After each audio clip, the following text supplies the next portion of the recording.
Do you remember when I used to like put effort into my appearance with these videos? I don't have the energy. Hi, if you don't know, my name is Liam, and here on this channel we watch RuPaul's Drag Race, and then we come over here and we have a chat about it. If that sounds like something you would be interested in being a part of, you should totally consider subscribing. Yesies? You know what? Whatever the hell you want. Let's get into it. Cackling to the fact that Aquarius still can't see out of those eyes. Still, it seemed like in the comment section for the last video, we were all still trying to figure out how that worked, and no one quite had an answer for me. So if anyone has figured that out, these mini challenges throughout this whole series have been top notch. In some cases have been better than the maxi challenges. This was fun. The whole time I was watching this, my mouth was like getting lower and lower. It was like every pretty trying to be an actor in LA was in the studio then. And they were all shirtless and taking off their pants. Oh God. If I was one of the contestants on that, I would have grabbed Ru's hand, looked him straight in the eye and said, thank you. Ru, the gay community had a lot to thank you for before this moment. Now, we're still thanking you. So for anyone who's been watching RuPaul's Drag Race for like a number of years now, you kind of know that when it comes to being like the leader of a group, you always, there needs to be like a good balance here. Do you know what I mean? About who gets to play what part. Like, you don't want to be a bitch and not let people think about who they want to be. Like, first of all, so like that's what you want to do first, like right out of the bat. You want to do exactly what Aquaria did, but then at the same time, if I was Aquaria, which I'm never going to be that talented or that young ever again, I would hear out what everyone wanted to say. One second. Okay, so let the record show that I can't find my wig anywhere. It's here somewhere, but I did find this really cute hat. No, I don't do hats. Hats don't work with me. No, not a hat person. This is what I would have done. You gotta feel the room. You gotta see what people would like to do. You read the script and you go, okay, well, I hear that this is what you want to do, but I think you would be good at this. I want to do this because of these reasons. Now that all of this is out on the table, let's discuss. Do you still want this, or should we give it to this person? What do you think we should do? You know what? This worked out great for Aquaria anyway, so it doesn't really matter what I think. So maybe I didn't need the wig. It seemed like when Asia came in as Sarah Palin, I was like, doing her stuff, it seemed like it was funnier in the rehearsals than it was in the final thing. Like, no one really seemed to be laughing while that was happening when they were watching it back.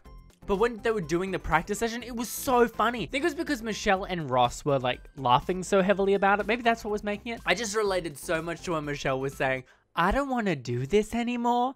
I want to have that as a little audio track on my phone so I can just hit it whenever I want. I think with the runways, I thought if anyone was going to get red for being too pretty and not like in their 50 years from now kind of thing, I thought it might have been Miss Cracker, because I don't really know if there was enough plastic surgery stuff to come across as like a Miss Cracker with a lot of plastic surgery and still like, I feel like I don't know what's going on here. I don't know how I've become someone who is defending Aquaria as a really high contender all of a sudden, but I feel like I have chocolate all over my fingers. Is it on my face? But I kind of feel like Miss Cracker looked like a really pretty version of herself still, and we could see a lot closer up at the details that Aquaria had done, and I could see that she kind of looked like a really old woman with that hair.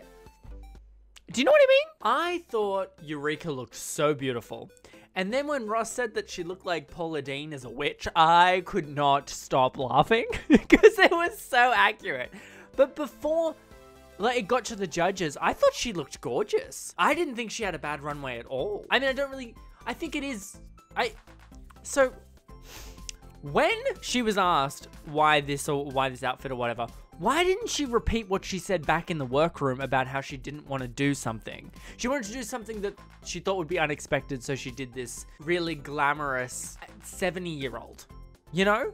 Like, why, or 80-year-old, I couldn't really do the math for how old they were supposed to be. But why would she say, I just wanted to wear this coat because I like flowing around and spinning in it?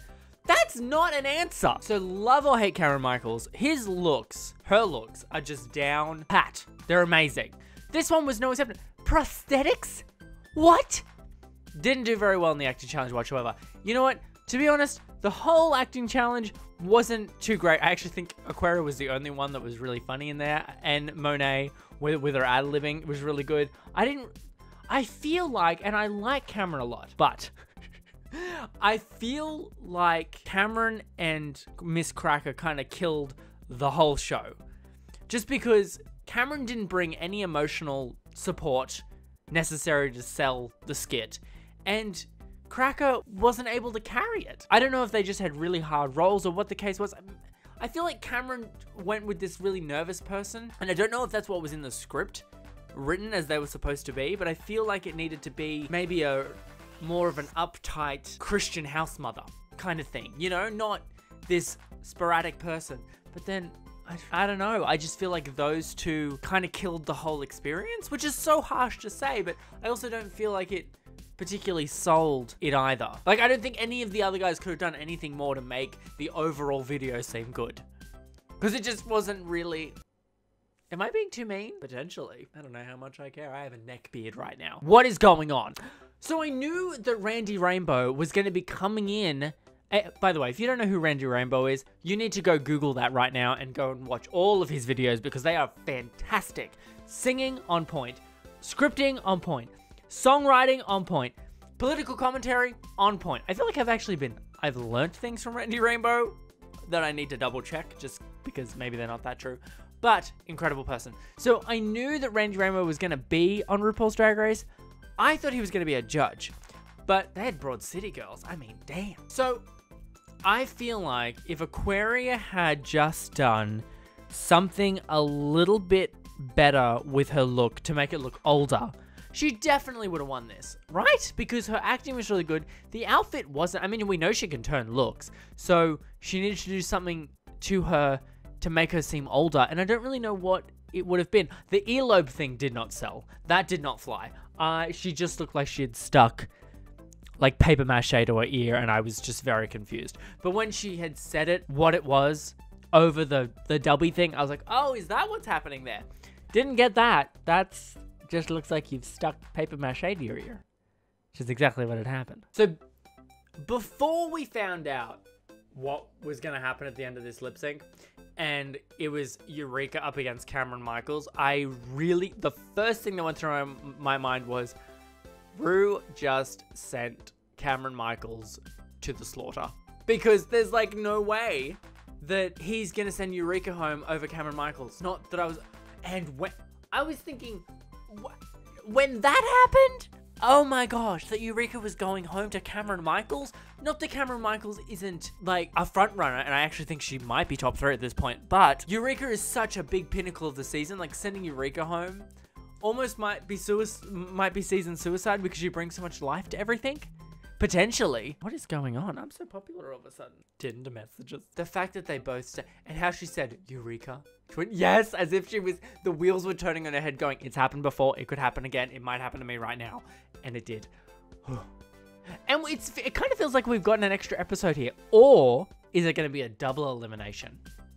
Because sometimes we have episodes where they will not have an elimination, seasons where they will not do an elimination at the beginning, and then they'll always send someone home every week. And then other times we'll just go straight into eliminations, and then we'll keep some. So there always seems to be an episode that Ru can kind of like keep 2 people. I never feel like Ru invents another episode.